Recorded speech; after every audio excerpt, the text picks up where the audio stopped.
Starting us off is Nioh 3, made by Team Ninja, the folks behind Nioh, Ninja Gaiden, and The Rise of Ronin. These guys are well known for their brutal, stylish combat gameplay. This time, they're ditching the previous mission structure and going full open field, which is a big shift for the franchise. It means more exploration, more ambushes, more hidden yokai, and even more chances to get absolutely flattened while wandering. The new stance switching mechanic, swapping between samurai and ninja mid-fight, opens up loads of new combos and tactics. The story is getting pushed harder this time, following Tokugawa Tokuchiyo's rise to power, with the time jumps to different eras throughout. And because it's Team Ninja, expect frame-perfect combat, terrifying yoku designs, with guaranteed difficult moments. Next up, a lighter one, but still a banger. Monster Hunter Stories 3 from Capcom, who are absolutely firing them out at the minute. Stories 3 keeps the turn-based combat we're used to, but they've added a few things. A revamped kinship system, making bonds with your monsters more impactful. Bigger, more seamless areas instead of the smaller zones on the previous. And more complex paired skills where your monster and rider team up for flashy finishes. The plot revolves around two Rathalos hatchings from the same egg. Two rival kingdoms start panicking, monsters go berserk, the world goes into shit. It's bright, colourful, perfect for newcomers, but with enough depth for the season's JRPG guys. And with Monster Hunter's global popularity growing yearly, this'll hit big. At number 8, we've got Crimson Desert from Pearl Abyss. This game's been teased for a while now and we've finally seen some proper gameplay, and it looks fucking nuts. It's an open world action RPG with physics driven combat, climbing and parkour, a grappling hook you can abuse in glorious fashion, and a world packed with side activities like fishing, taming animals, town events, puzzles, dynamic weather, just to name a few. The combat is surprisingly brutal, lots of weight behind every hit, and it really feels like he's slinging a lump of metal about. The game originally started as a prequel to Black Desert, but the developers thought, fuck this, let's go bigger and build a standalone adventure.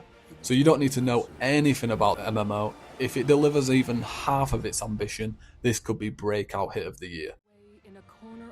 Now, down at lucky number 7, we've got The Adventures of Elliot, a new HD 2D JRPG from Square Enix and Claytek Works. You play as Elliot, a cheerful explorer with a fairy companion named Faye, venturing past humanity's walls to uncover ancient ruins, lost magic, and creatures that absolutely do not want you there. Weapons can be swapped mid-combat, and each one has its own evolution tree powered by Magicite fragments. Dungeons have puzzles, traps, secrets, the whole thing gives off classic Final Fantasy VI or Chrono Trigger vibes. Square Enix always shines with nostalgic RPGs. This could be the big hit of 2026. Alright, number 6, we've got Fable. From Playground Games, the same wizards who made Forza Horizon. If they're able to make a world as fun to explore on foot as they did in cars, we're laughing. If not, we're fucked. While it's not fully confirmed for 2026, industry whispers say it's close, and from what we've seen, the world looks immensely British. The humour's back, dry, sarcastic and daft. Choices and consequences are making a big comeback, which is great, and the environments look really good. Fable was always about personality, not just your character, but the world's cheeky attitude. If this reboot nails that charm, we are in for a belter.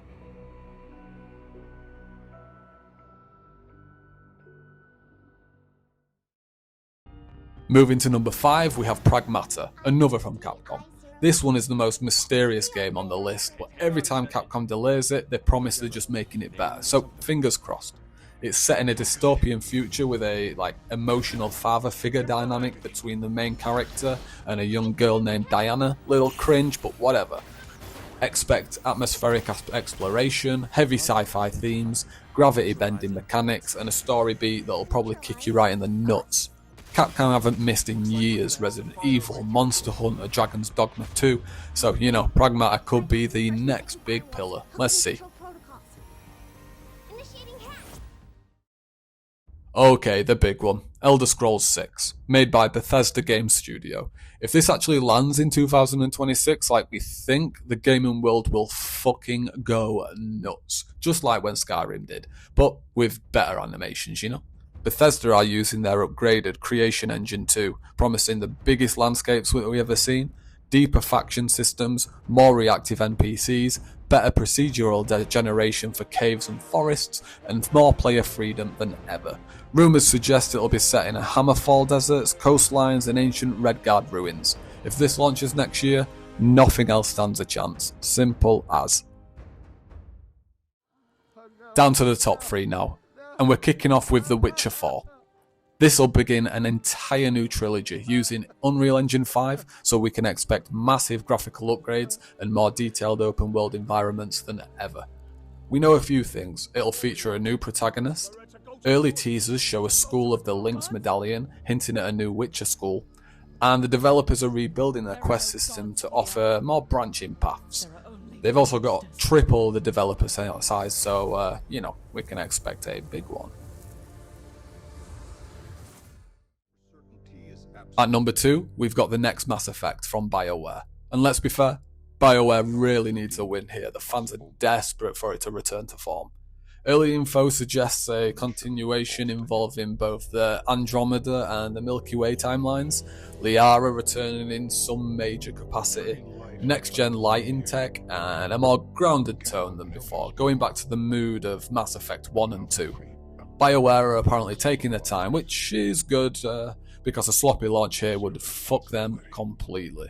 But if they pull it off, a new Mass Effect era could begin and the sci-fi event of the year could be close. And at the top, it's Project Saros, the next major title from House Marquee. These are the geniuses behind Returnal, which had incredible bullet hell combat, eerie sci-fi atmospheres, roguelike progression, and some of the tightest gameplay in this generation. Project Saros is rumoured to mix that fast-paced DNA with bigger RPG systems, more narrative focus, and a world that evolves depending on how you play. Not a full open world, but larger, more dynamic levels. House Marquee specialise in smooth controls, and this is going to be a big hit. I have no doubts. Keep your eyes out on this one, guys. So there you have it. My top 10 RPGs that's set to dominate 2026. We've got big sequels, bold new worlds, nostalgic throwbacks, and a few dark horses that could shake everything up. Which one are you most excited for? Drop it in the comments and let me know. If you've enjoyed this list, please give it a like, hit subscribe, and I'll see you in the next one. Thanks for watching. But after every death, I always come back stronger.